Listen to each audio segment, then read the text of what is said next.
Until last week, I could look out my kitchen window to watch the songbirds at my backyard feeder.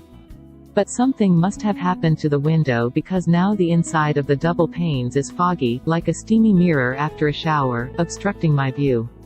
I tried wiping both the inside and the outside of the window, but no luck. What can I do to make my window clear again? Your window woe is likely the result of a broken window seal.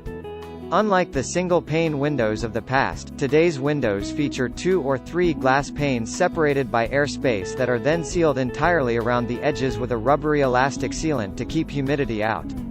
Officially known as an insulated glass unit (IGU), these types of windows are also called a double pane, multi-pane, or thermopane.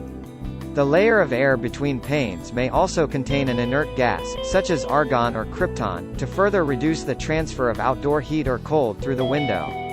When you are ready to find out about fixing this problem, call Coastal Residential Glass. They will come out and measure your window size to replace the bad insulated glass units and give you a free estimate. When you are ready to start the job, call Coastal Residential Glass and mention Eric sent you to receive a 15% discount off your total order.